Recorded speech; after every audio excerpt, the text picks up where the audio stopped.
बोलिए कृष्ण कन्हैया लाल की जय। निजानंद स्वामी की जय। बोलो श्री प्राणनाथ प्यारे की जय। महारानी बाईजूराज की जय। महाराजा छत्रसाल की जय। सतगुरु महाराज की जय। सब लोग पानी भी पीजिए। जब तक छोटा सा धुन हम गाएंगे, छोटी सी धुन, तब तक आप भी रिफ्रेश हो जाइए, पानी पी लीजिए। श्री राज जय राज जय जय राज। श्री राज जय राज जय जय राज। श्री राज जय राज जय जय। श्री राज जय राज जय जय राज। श्री श्याम जय श्याम जय जय श्याम। श्री श्याम जय श्याम जय जय श्याम। श्री श्याम जय श्याम जय जय श्याम। श्री श्याम जय श्याम जय जय श्याम।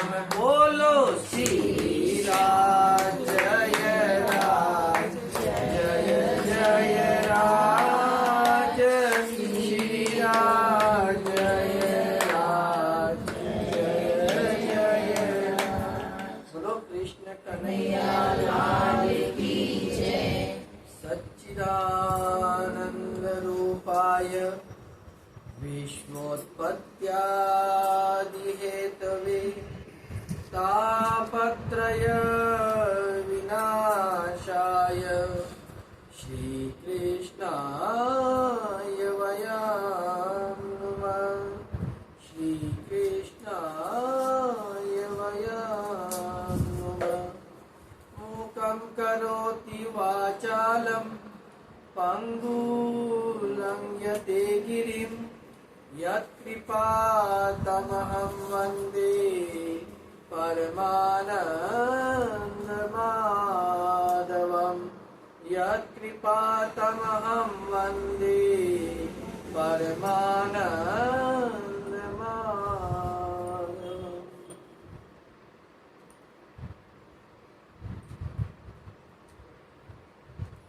बोलिए कृष्ण कन्हैया लाल की जय। संपूर्ण विश्व ब्रह्मांड के मालिक, अखंड आत्मा के धनी, अपने परम धाम में युगल स्वरूप से विराजमान श्री कृष्ण राधा श्री राज श्यामा जी के श्री चरणों में प्रणाम करते हुए मंच पर विराजमान मेरे गुरुदेव के श्री चरणों में कोटिश नमन करते हुए धर्म प्राण भगवत भक्तों, आज ये परम सौभाग्य की बात है, इस ऐतिहासिक नगरी झांसी के अंदर श्री मनीष जी गुप्ता के शुभ गृह निवास स्थान पर हम सब लोग सत्संग करने के लिए एक धार्मिक अनुष्ठान, जिसे हम कहें एक धार्मिक कृत्य, धार्मिक कार्य, भगवत चर्चा के लिए हम सब यहाँ एकत्रित। सबसे बड़ी बात ये है कि भगवत चर्चा के लिए समय निकालना ही अपने आप में आज के इस कलयुग में सबसे बड़ी बात है। आपने बड़ी सुंदर सार गर्भित तत्व ज्ञान की बातों को श्रवण किया गुरुदेव के श्रीमुख से। देखिए, आत्मा की अखंड मुक्ति के लिए शास्त्र क्या कहते हैं? संसार में हर व्यक्ति आनंद को चाहता है, सुख को चाहता है कि कोई भी मैं कार्य करूं तो मुझे सुख की अनुभूति हो, आनंद की अनुभूति हो। और ऐसा नहीं है कि केवल मनुष्य ही चाहता हो, जिसमें चेतना है वो सभी सुख और आनंद की कामना करते हैं, चाहे पशु पक्षी हो, चाहे कोई भी हो। किंतु क्या संसार में जो हमें सुख की अनुभूति मिलती है जिस भी पदार्थ से, जिस भी कार्य से, क्या वह सुख सीमित है या असीमित है? जैसे हम भोजन करते हैं तो जब हम कौर को मुख पे रखते हैं तो सुख कहाँ तक रहता है? केवल यहाँ तक, बस ये जो जिह्वा तक है वहीं तक वो सुख है, स्वाद का सुख। इससे नीचे उतरा, चाहे आपने 2000 रुपए किलो की चीज हो या 2 रुपए किलो की चीज हो, चाहे कितनी मूल्यवान हो, वो सुख वहीं पे समाप्त। कैसा सुख हुआ? समाप्त हो गया। कैसा सुख है? शास्त्रों की परिभाषा कहती है कि जो समाप्त हो जाता है तो आनंद नहीं कहलाता है, तो सुख नहीं है, क्योंकि उसमें अखंड चेतन था। अभी आपने यही सुन रहे थे, वो समाप्त हो गया। अच्छा, अब आप कहोगे कि नहीं, हम जब खाते हैं तो उससे ताकत आती है, ताकत का भी अपना सुख है। ताकत भी कब तक रहती है? अवस्था के अनुसार वो भी समाप्त हो जाती है। इस संसार में जितना जो कुछ हम जिसको सुख या आनंद मान रहे हैं वो सब कुछ समाप्त होने वाला है, अखंड नहीं है। तो फिर वो अखंड क्या है? शास्त्रों ने बड़े ही सुंदर ढंग से उसे परिभाषित किया है। 4 भागों में अखंडता को 4 भागों से उसे परिभाषित किया है कि वो अखंड स्थान कैसा है, वहां की लीला कैसी है, जाओ वहां पे जो रहते हैं उनका स्वरूप कैसा है और उनका नाम क्या है। सुख की बात है ना, अखंड सुख की बात। भागवत का सबसे पहला श्लोक अभी हमने वंदना में जो सुना था, क्या है? सच्चिदानंद रूपाय विश्वोत्पत्त्यादि हेतवे तापत्रय विनाशाय श्री कृष्णाय वयम नुमः। देखिए, इसका हिंदी अर्थ मैं नहीं करूंगा, भागवत ने क्या किया वो करके मैं आपको सुनाऊंगा। सच्चिदानंद स्वरूप भगवान श्री कृष्ण को हम प्रणाम करते हैं, जो जगत की उत्पत्ति, स्थिति और विनाश के हेतु, हेतु माने क्या?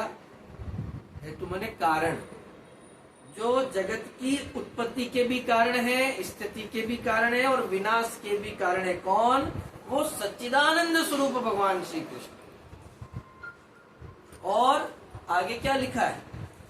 तथा आध्यात्मिक, अधिदेविक और अधिभौतिक 3 प्रकार के तापों का नाश करने वाले हैं। कौन? वह सच्चिदानंद स्वरूप भगवान श्री कृष्ण, हम उनको प्रणाम करते हैं। अब बताइए, ये श्लोक पढ़ने से कुछ समझ में आया क्या? हिंदी और खाली पढ़ने से?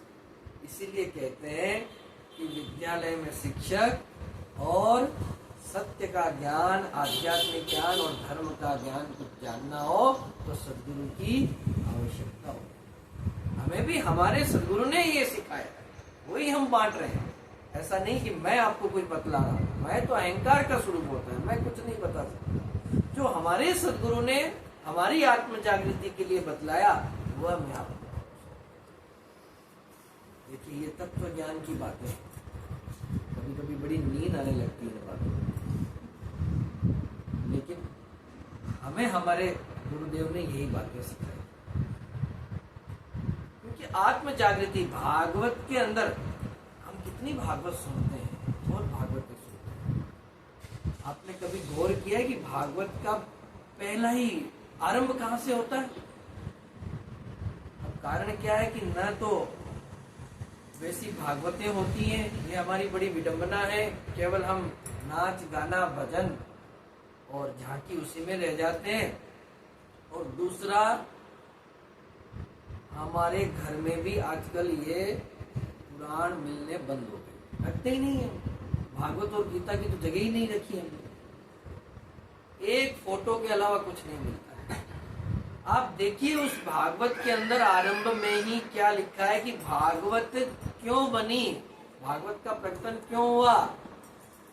भागवत और गीता इसके लिए यहाँ आई है कि हम अब अपनी इस आत्मा का इस जन्म में ही उसको अखंड मुक्ति प्रदान करा सके। इस आवागमन, इस शरीर, यह आत्मा का जो आवागमन का चक्र लगा हुआ है,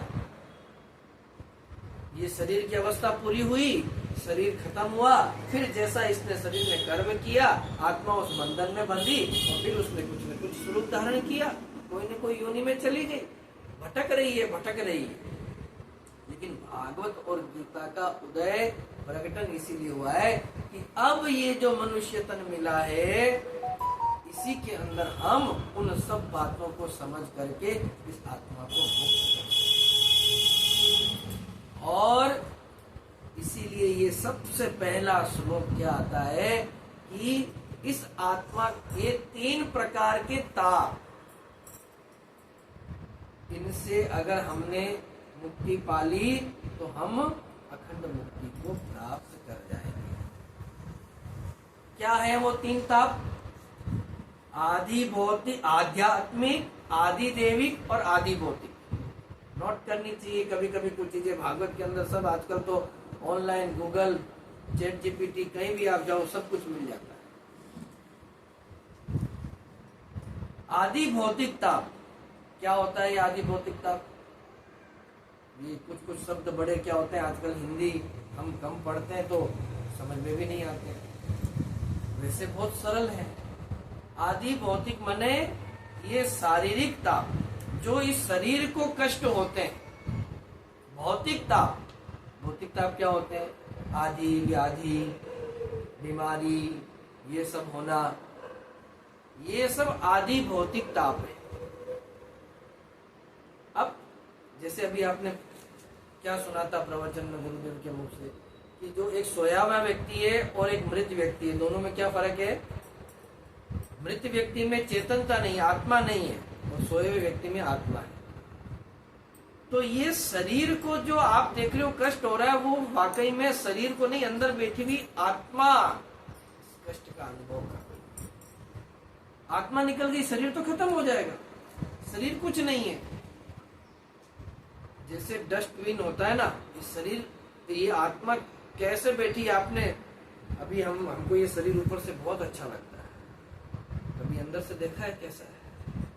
एक्सरे होता है, एक्सरे में भी इतना स्पष्ट नहीं आता है। खाली इस चमड़ी को हटा देना और बिना चमड़ी का अगर सामने आ जाए ना, हम भाग जाएंगे उसको, इतना डरावना स्वरूप है।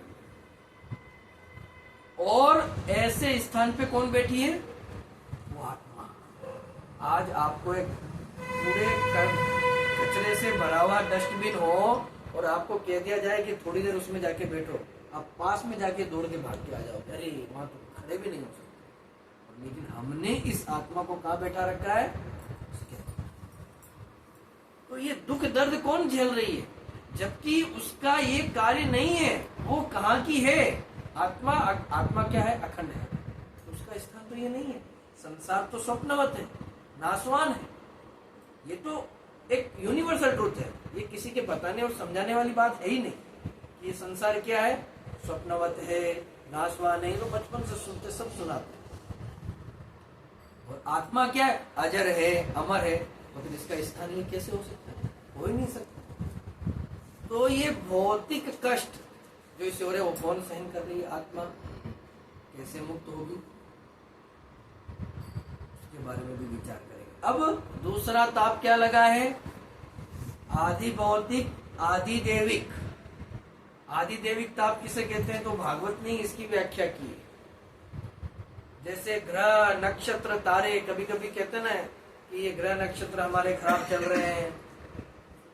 कभी कहते हैं कि मानसिक संताप जो होता है, इसके अंदर कुछ आ गया, कुछ हो गया। कभी कभी मानसिक संताप भी होता है, उसे कहते हैं आदि देविक ताप, आदि देविक कष्ट। मनुष्य आदि व्याधि से तो पीड़ित है ही है, बीमारी से तो ग्रसित है ही है, भौतिक ताप तो उसे लगा ही है, लेकिन साथ ही साथ ये मानसिक ताप भी उसे लगा हुआ है, घेरा हुआ है।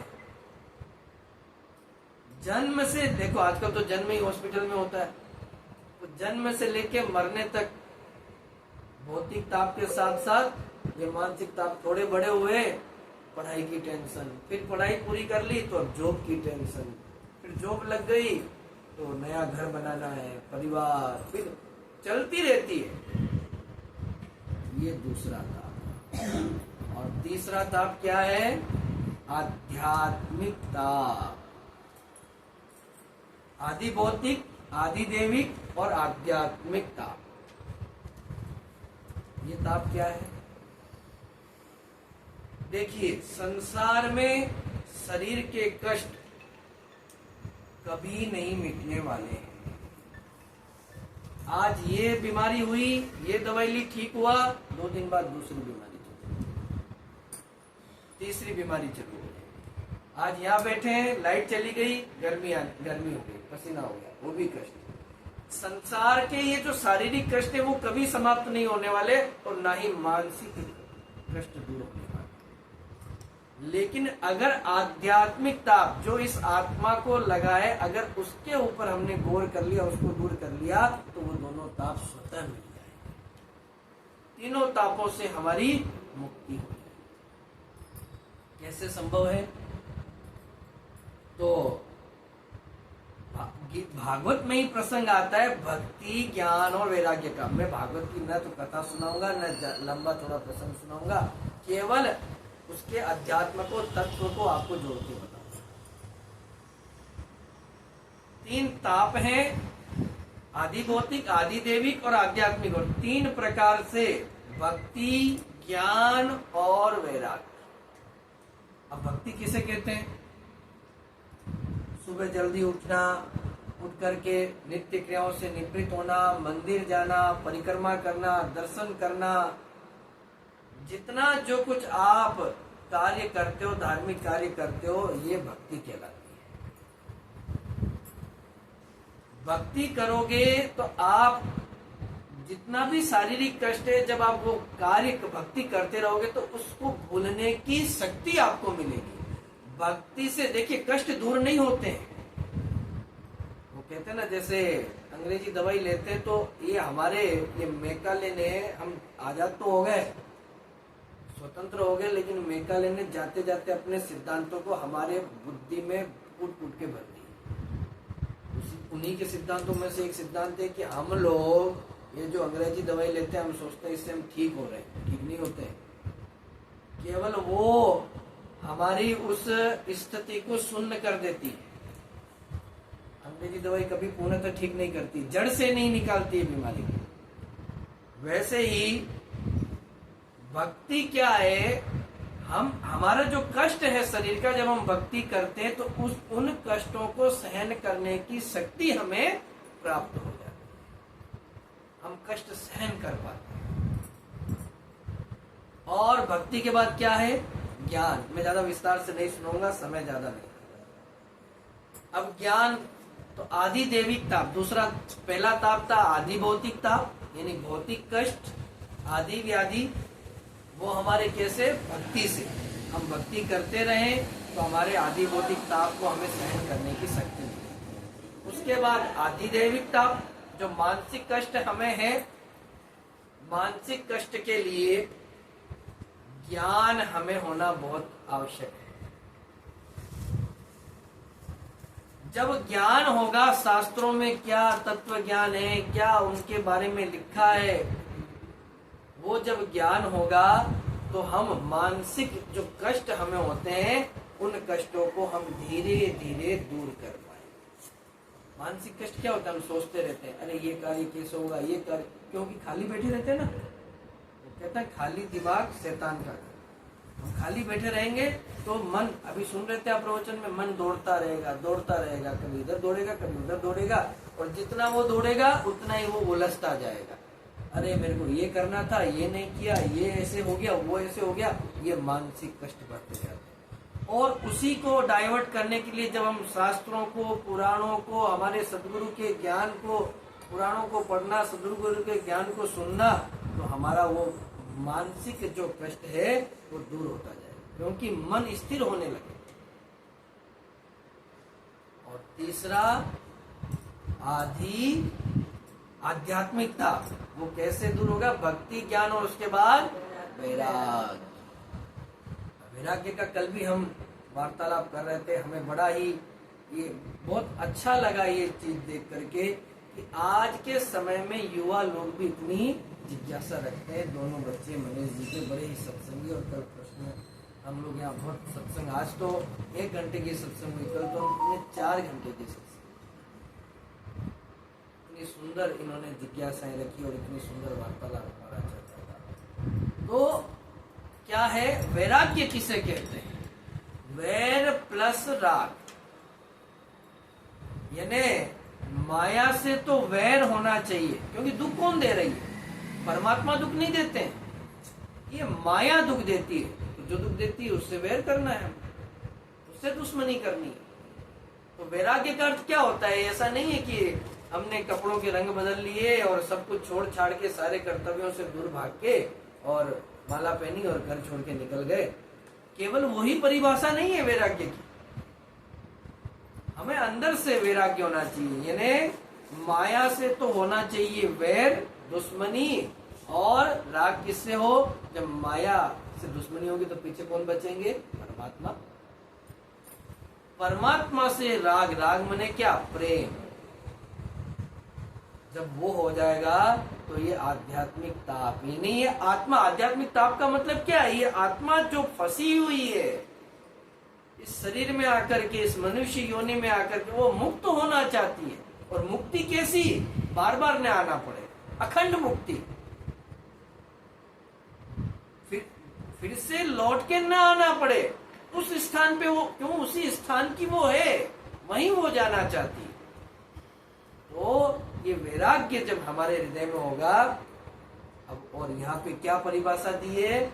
परमात्मा। इससे वैर तो माया से और राग परमात्मा से। वो परमात्मा कौन है? कौन है? कैसे है? क्योंकि भागवत का यही श्लोक क्या कहता है?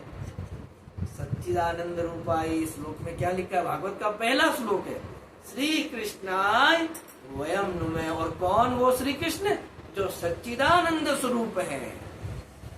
आज समय पूर्ण हो गया, नहीं तो इसकी भी हम व्याख्या करते हैं, क्योंकि यहाँ पे प्रश्न हो जाता है। हम कहते हैं भगवान श्री कृष्ण अखंड है, उनकी लीला अखंड है, तो प्रश्न आ जाएगा कि आप ये कैसे कह रहे हो? भागवत में तो कृष्ण भी अपने स्वधाम लौटने की नहीं लौटते। एक बहेलिया बाण चलाता है उनके पांव पे, और उनको यहाँ की लीला स्मरण करनी होती है। फिर अखंड कैसे हुए? इसके लिए शास्त्र और पुराणों में उनकी 3 प्रकार की लीला, त्रिधा लीला करके बतलाई। शास्त्र बतलाते हैं, अगर उस त्रिधा लीला को पहचान लिया तो समझ लो आपने आवागमन से मुक्ति का मार्ग प्राप्त कर लिया, क्योंकि पूर्ण ब्रह्म की पहचान होगी। प्यारे भगवान भक्तों, हमको ये जो मनुष्य तन मिला है अब किसी तरह से, क्योंकि ये बहुत मुश्किल से मिलता है। कभी कभी कहते हैं ना कि ये शहर की सबसे अच्छा विद्यालय है और वहाँ एडमिशन बहुत मुश्किल से मिलता है। उसके लिए बड़ी बौद्धिक स्तर चाहिए विद्यार्थी को भी, और आजकल तो ऐसे नियम हो गए कि केवल विद्यार्थी का ही बौद्धिक स्तर कार्य नहीं आता है, काम नहीं आता है, उनके माता पिताओं का भी बौद्धिक स्तर देखा जाता है, उसके बिना एडमिशन भी नहीं मिलता है। उससे भी बड़ा ही टफ है ये मनुष्य तन मिलना। मनुष्य तन मिला है और हम क्या करते हैं, उसको निद्रा में निकाल देते हैं, कुंभकर्ण बना के रख दिया। कुंभकर्ण क्या था, 6 महीने सोता था, अभी 6 महीने सोते नहीं सोते, पूरे ही 12 घंटे, 12 तो नहीं तो कम से कम 10 घंटे तो सोते ही हैं, 100% 10 घंटे तो नींद लेते ही। और उसके बाद भी 10 घंटे नींद लेने के बाद भी मैं ये कह सकता हूँ दावे के साथ कि अगर जहाँ तत्व ज्ञान की बात हो रही होगी ना, तो 10 घंटे के बाद भी हमारे अंदर इतना पावर है कि वहां जाके भी हम नींद ले लेंगे। ये बड़ी विडंबना है। तो अच्छी स्कूल में दाखिला ले भी लिया और उसके बाद भी अगर वहां जाकर के हमने हमारा बौद्धिक स्तर नहीं सुधारा, तो आप जैसे अच्छी स्कूल में एडमिशन लेने के बाद भी अगर कोई विद्यार्थी फेल हो जाए और वहाँ की लाखों की फीस हो, तो माता पिता को कैसा लगेगा। तो वैसे ही जिस परमात्मा ने हमें ये मनुष्य तन दिया है, तो सोचो हम उनके लिए क्या कर रहे हैं। हमें अपने शेड्यूल में इस तत्व ज्ञान को कहीं न कहीं स्थान देना होगा। केवल भक्ति से भी कुछ नहीं होगा। हम किसकी आपने सब कुछ सुन लिया, गुरुदेव के प्रवचन के बाद कुछ कहने के लिए बचता ही नहीं है। हमने सब कुछ कहा ना, जानो फिर मानो। हम भक्ति कर रहे हैं। अभी एक प्रश्न पूछा जिसका उत्तर हम नहीं दे सके कि भगवान शंकर के कितने, और एक निर्जीव पदार्थ उसका उत्तर दे देता है, देता है कि नहीं देता। आप मोबाइल में डालो तो उसका उत्तर दे देगा, लेकिन हम सजीव होकर के उसका उत्तर नहीं दे सकते। हमें चेतनता है लेकिन हम उसका उत्तर नहीं दे सकते। कैसी विडंबना, कैसा युग आ गया। इसी को कलयुग कहते हैं, इसी को कलयुग कहते हैं। हमने केवल हमारे शरीर की इसकी बहुत अच्छी से क्या कहते हैं वो लिपाई पुताई सब किया, इसको बहुत सुंदर बनाया हमने। धार्मिक कार्य में भी जाना होगा ना, तो इसको इतना सजाएंगे संवारेंगे कि वो 4 से 6 का टाइम दिया है ना, तो 5:30 बजे पहुंचेंगे। थोड़े कड़वे शब्द होते हैं,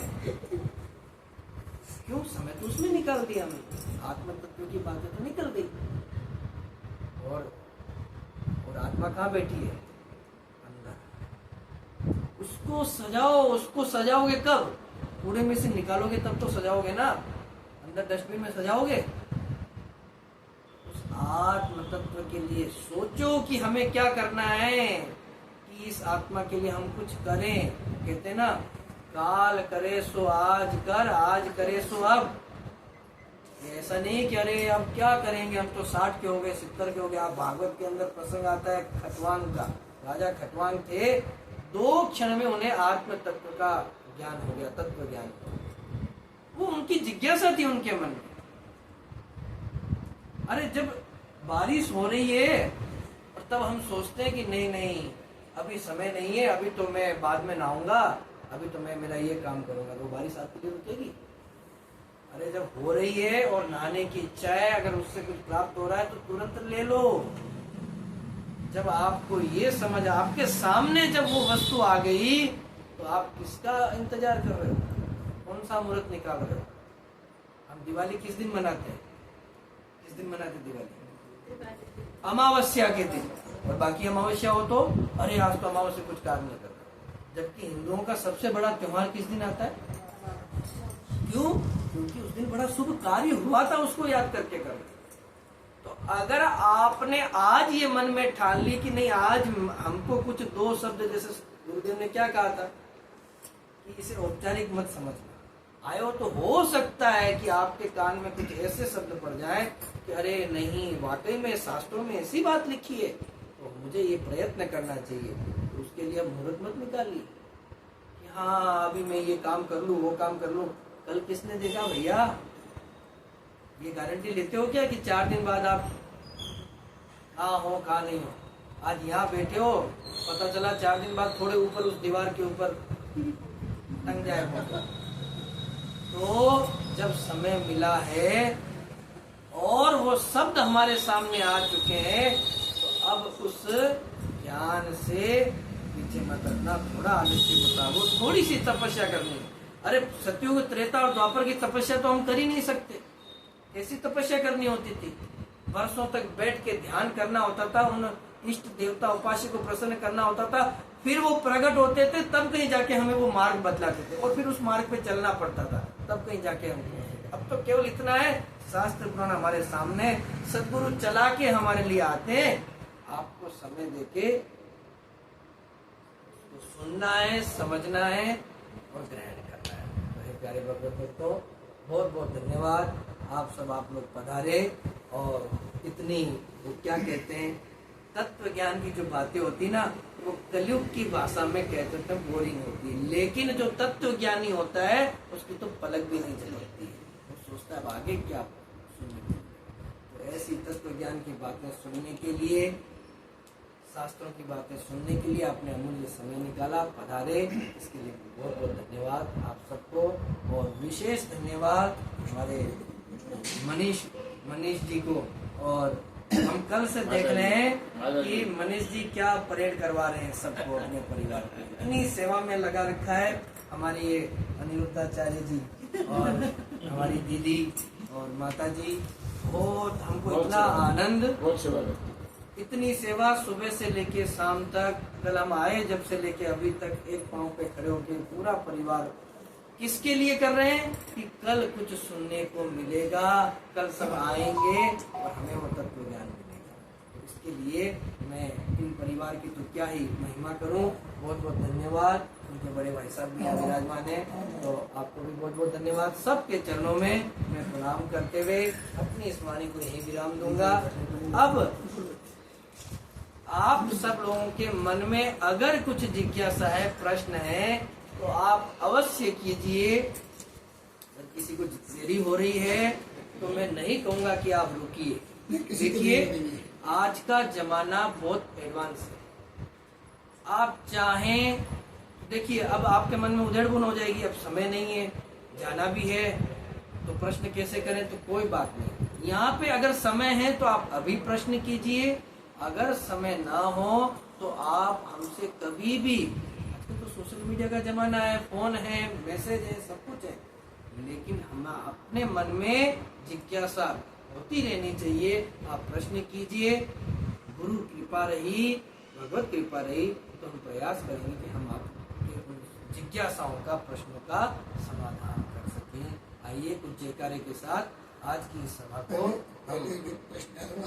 एक बार ये औपचारिक सभा को हम यहाँ विराम देते हैं और फिर प्रश्न उत्तर चलते रहेंगे। आइए, ये भी तो सब जब से बैठे हैं तो कुछ जयकारे इनसे भी लगाएं, कुछ बोले, ये भी तो कुछ बोले, तो आप सब जयकारे लगाएंगे मेरे साथ। बोलिए कृष्ण कन्हैया लाल की जय, गजानंद स्वामी की जय, प्राणनाथ प्यारे की जय, महारानी बाईजू राज की जय, महाराजा छत्रसाल की जय, सतगुरु महाराज की जय, गौ माता की जय, भारत माता की जय। मैं बोलूंगा वंदे, आप हाथ उठा के बोलना मातरम।